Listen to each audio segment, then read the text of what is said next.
मंडळी, कशा सगळ्या शिकवतो स्वस्त असेल मस्त असाल। मी वर्षा और स्पेशल रेसिपीज अँड ब्लॉग आहे माझ्या चॅनलमध्ये तुम्हा सर्वांचं खूप खूप मनापासून स्वागत करत आहे। तर आज आहे श्रीकृष्ण जन्माष्टमी। सकाळपासून काय मला ब्लॉग शूट करता नाही आला, तर आज मी म्हणजे पहिल्यांदाच पाळणा वगैरे असं सेलिब्रेट करून श्रीकृष्ण जन्माष्टमी साजरी करणार आहे। प्रत्येक वेळेस म्हणजे प्रॉपर पूजा वगैरे करायची, पण एवढंच की पाळणा म्हणत नव्हते, त्यावेळेस फर्स्ट टाइम म्हणणार आहे। तर आता माझी ऑलमोस्ट सगळी पूजेची तयारी झालेली आहे। मी लेडीला सुद्धा बोलवणार आहे। तर अगोदर ना आता मी प्रसादाची तयारी करत आहे। म्हणजे बाकी सगळं मी बनवलेलं आहे। माखनाची खीर बनवायची आहे आणि त्याचबरोबर चिकवडा दिकवडा सुद्धा बनवायचा आहे। माखन बनवायचं आहे, कारण की माखन नसेल तर पूजा अधुरी आहे, कारण की श्रीकृष्णाला माखन सगळ्यात जास्त आवडत होतं। तर आता मी पटपट तयारी करून घेते आणि नंतर तुमच्यासोबत बोलते। आणि हो, आज मी एक केक बनवलेला आहे, सो तो सुद्धा मी तुम्हाला नंतर दाखवणारच आहे। चला तर मग ब्लॉगला सुरुवात करूया। Let's get start.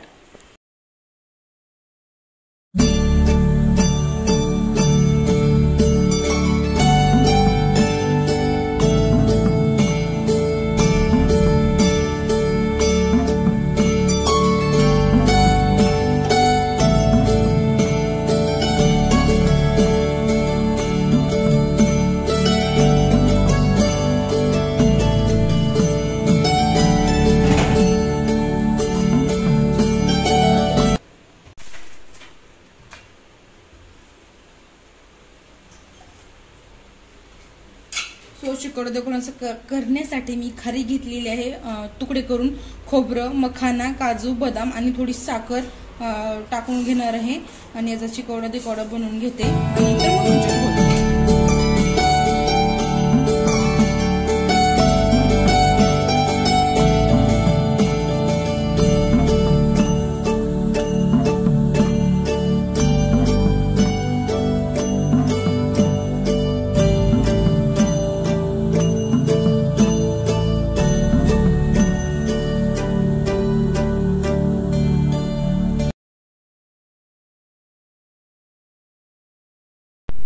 सो तर अगोदर काही मला लक्षातच नाही आलं की फोटो किंवा व्हिडिओज असतो, ते छान मस्तपैकी काढून तुमच्यासोबत शेअर करावं। आणि मी केक दिल्याच्या नंतर माझ्या लक्षात आलं की मी फोटो सुद्धा काढला नव्हता व्हिडिओचा, गडबडीमध्ये होतं, कारण की मला पूजेची तयारी वगैरे करायची होती। नंतर त्याचा केक कापताना मी छोटीशी क्लिप आहे, सो ती घेतली आणि नंतर म्हणलं तुमच्या होतात ही क्लिप शेअर करावी। आणि केकची डिझाईन चा फोटो मी अगोदरच टाकलेला आहे, तुम्हाला तिथं वरती सुद्धा दिसेल।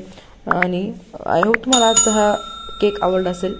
सो आता लेडी जेवून गेला, मी महाअभिषेक केला, कारण मला मंत्र लावायचे होते, त्याच्यामुळे मी तुम्हाला पूजा नाही दाखवू शकले। पण गेल्या वेळेस मी जो अभिषेक केला होता, सो त्याची मी व्हिडिओची लिंक मी डिस्क्रिप्शन आणि कमेंट बॉक्समध्ये देते।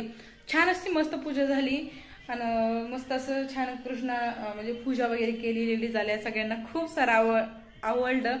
आणि आता 8:30 वाजून गेलेले आहेत रात्रीच्या। 12 वाजता जन्म करून मी नंतर तुमच्यासोबत ते शेअर करणे आणि मला उपवास पण नंतर 12च्या नंतरच मी सोडणार आहे। कसं 12 वाजता रात्री लेडीज कोण कोणी येत नाही, काही नाही, पण आता असं डिस्कशन झालं हे बघितल्याच्या नंतर पुढच्या वर्षी आम्ही खूप मोठ्या उत्साहामध्ये छान मस्त असा कृष्ण जन्माष्टमी सेलिब्रेट करणार आहोत। तर हे बघून कुठंतरी माझ्या मनाला एक छान वाटलं की हा ठीक आहे बघ, आपल्यामुळे सगळेजण एकत्रित येऊन असे सण उत्सव सेलिब्रेट करतात। आणि मला लहानपणापासूनच प्रचंड सगळे सण सेलिब्रेट करायला खूप आवडतं आणि माझ्यामुळे आरोहीला सुद्धा त्याची सवय लागलेली आहे।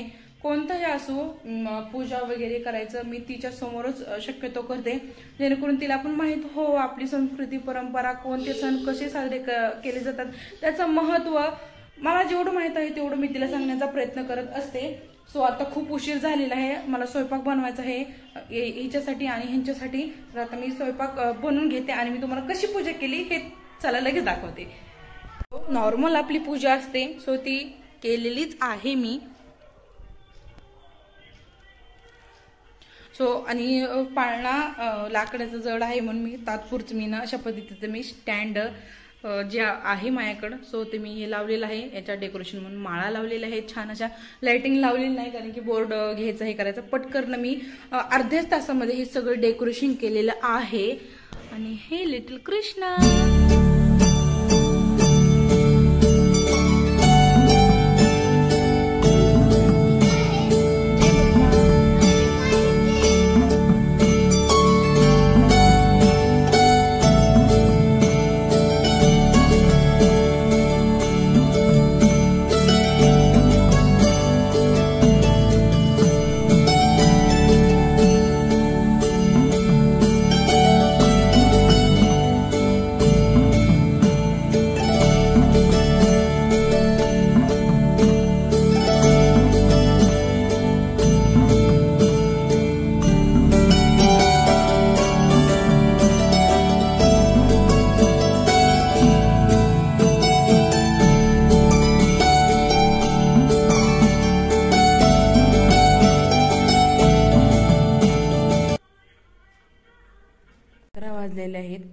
आरोही आणि हे झोपलेले आहेत.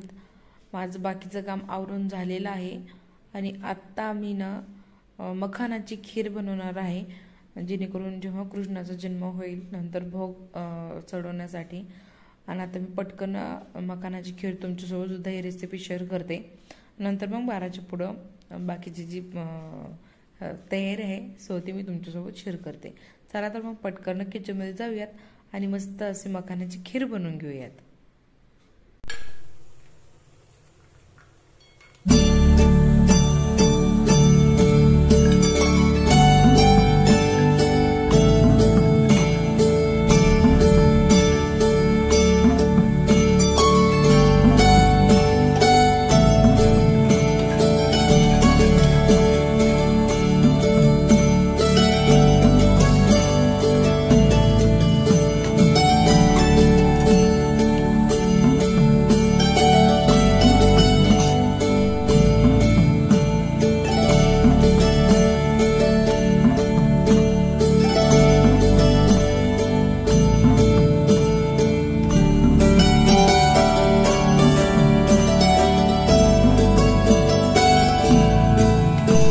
सो तर माखन बनवण्यासाठी या ठिकाणी मी बर्फ फ्रीजमध्ये करायला ठेवला होता. तूप घेतलेलं आहे, गाईचं असेल म्हशीचं असेल तूप घ्यायचं आहे, ते आपलं मेल्ट करून घ्यायचं आहे, एका बाउलमध्ये घ्यायचं आहे आणि बर्फ त्याच्यावर टाकून फेटून घ्यायचा आहे. फेटल्याच्या नंतर बर्फ बाजूला काढून घ्यायचा आहे. त्याच्यामध्ये मिश्री म्हणजे साखर टाकायचे, केशर असेल तर केसर टाकायचं, वेलची पिस्ता वगैरे जे काही फ्लेवर टाकायचे आहेत आपल्याला सो ते यामध्ये आपल्याला टाकायचे आहेत आणि आणखीन थोडंसं फेटून घ्यायचं आहे. तर तुम्ही बघू शकता मस्त असं आपलं माखन या ठिकाणी बनवून तयार होत आहे. आणि माखन श्रीकृष्णाला खूप आवडते सर्व. सो तर रात्रीचे 12 वाजले. सर्वांना हॅपी कृष्ण जन्माष्टमी.